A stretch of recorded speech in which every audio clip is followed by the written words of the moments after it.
Hello children, we'll continue with the Paradise Lost book 1,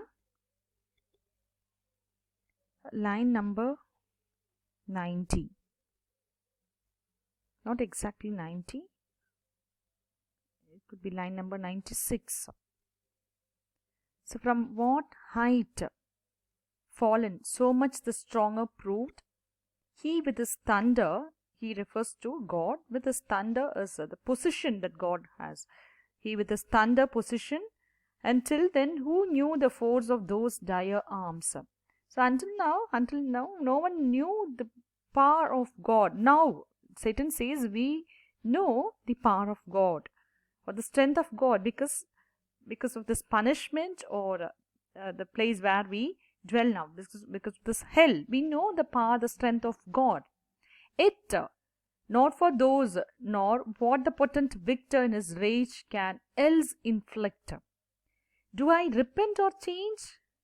Though changed in outward luster, that fixed mind and high disdain, from hence of injured merit, that with the mightiest raised me to contend, and to the fierce contention brought along innumerable force of spirits armed, that durst dislike his reign, and me preferring his utmost power with adverse power opposed, in dubious battle on the plains of heaven, and shook his throne.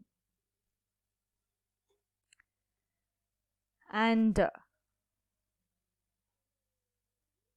from what height fallen, so much the stronger proved.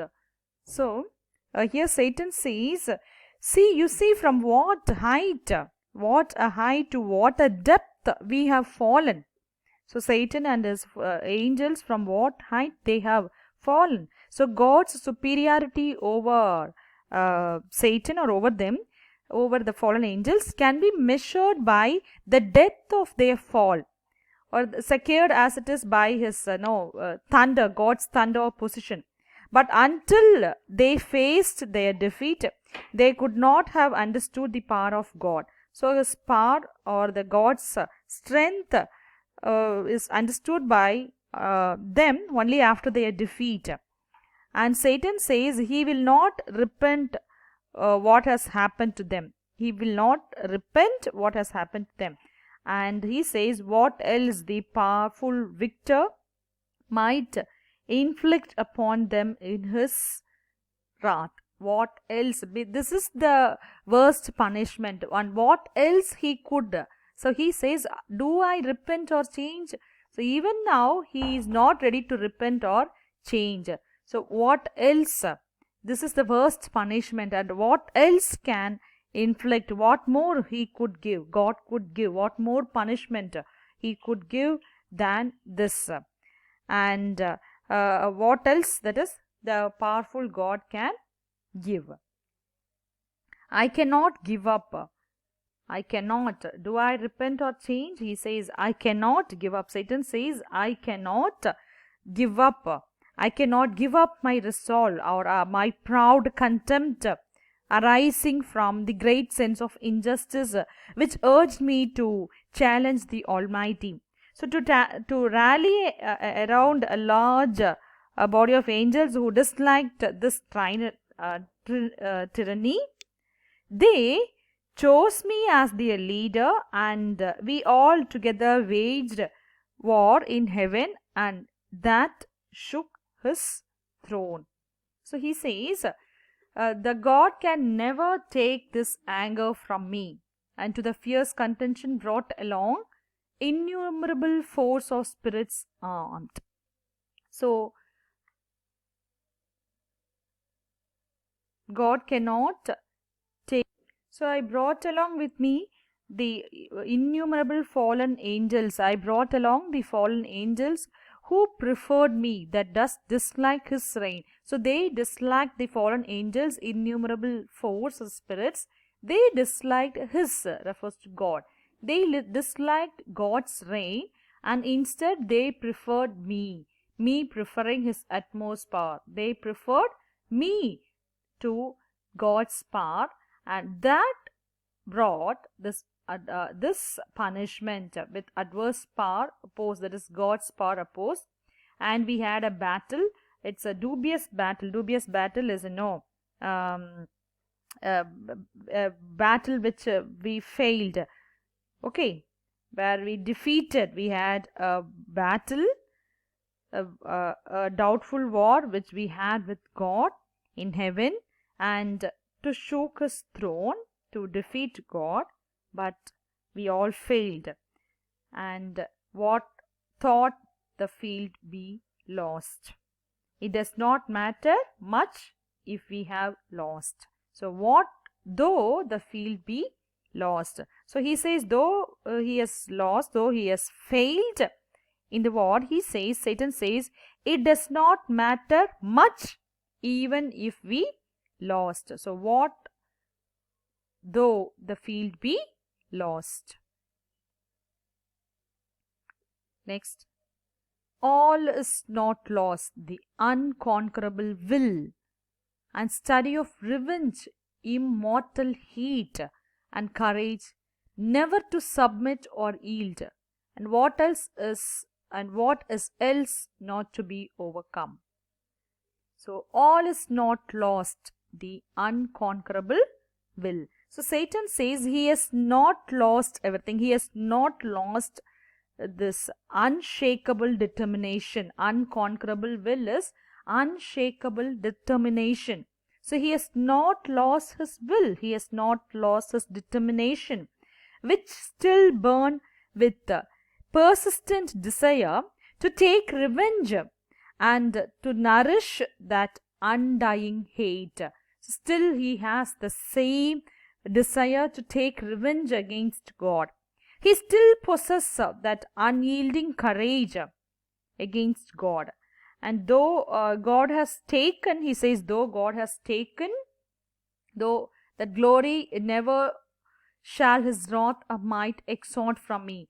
And what else not to be overcome? Though God has taken from them all the powers, all the strength they had away from them, now still they possess the essence. The essence cannot be, the essence of angels, that imperishable essence cannot be taken away from them. And his vengeance or his power cannot take away from him the glory of his personal identity. That is what Satan says. His vengeance or his power cannot remove the glory of his personal identity from him. So it would be base indeed to submit to God and pray for God's forgiveness. So this is how he says, to bow and sue for grace with suppliant knee and defy his power, who from the terror of his arm so late doubted his empire. So he says, to bow and sue for grace, to beg and bow and ask for grace. With suppliant knee is, begging, folding knee, to bow and ask for his grace that is never going to happen. Defy his power is beg for his power, who from the terror of his arm so late. So I will not, he has shaken shaken his power, he has defeated us, but I will not beg for his mercy.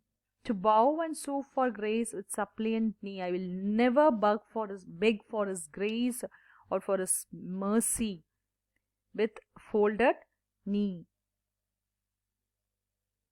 And that were low indeed, that were an ignominy and shame beneath this downfall. So this, if I am going to beg for his mercy, that is a disgrace, that is a shame for an angel. So it is an ignominy, is a disgrace. It is a disgrace or shame beneath this downfall. That is what Satan says. So that will be, if I am going to beg for his mercy, it will be ignominy, that is shame or disgrace beneath this downfall. Since by fate the strength of gods, that is angels, that is the strength of imperial angels, that is virtual gods, angels, and this imperial substance cannot fail. This celestial sublime angels cannot fail. And even this recent experience proves that the fallen angels are equal in power and strength to God, because they decided to fight against God and they fought against God, though they were defeated, but still they had the power to fight against God. So that fall itself, that recent experience itself proves that they all are equal in power and strength to God. Even after the fall, they were able to regain their strength, including Beelzebub. They were able to regain their strength and they were able to fight against God the same power. So Satan says that this essence will not go from me. See, this downfall, since by fate the strength of gods, and this imperial substance is the substance essence, the celestial sublime of angels, cannot fail, cannot perish. This cannot be taken away. This imperial substance or the essence cannot be taken away from me. This cannot perish, since through experience of this great event. So I have learned from the experience of this great event. The great event is the fight between God and Satan. So that is referred here as the great event. So in arms not worse, in foresight much advanced, we may with more successful hope resolve to wage by force or guile eternal war, irreconcilable to our grand foe, who now triumphs, and in the excess of joy soul reigning holds the tyranny of heaven.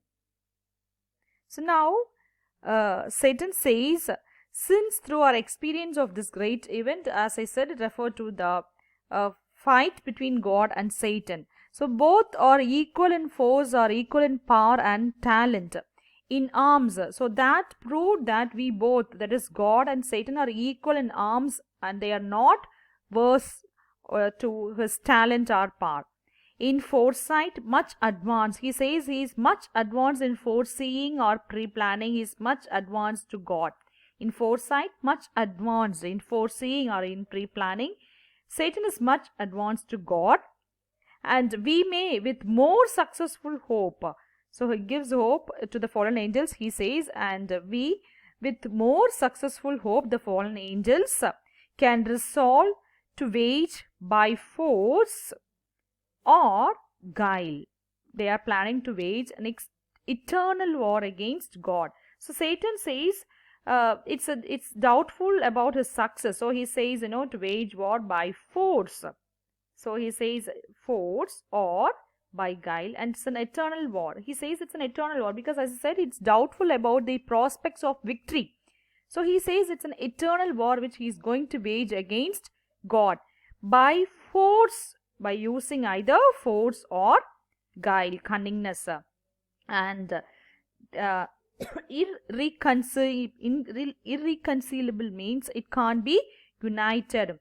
To our grand foe is grand enemy. So here their grand enemy is God. So they are going to wage irreconcilable means never-ending war against the grand enemy. Grand enemy is God, who now triumphed, who now, it's a temporary victory, who has temporarily tasted the victory, and now he is in the excess of joy. This refers to God. So now God is in the excess of joy. Soul alone reigning holds the tyranny of heaven. So who successfully enjoys our defeat, and soul reigns in heaven, but he will be defeated by our cunningness. Remaining we'll see next class.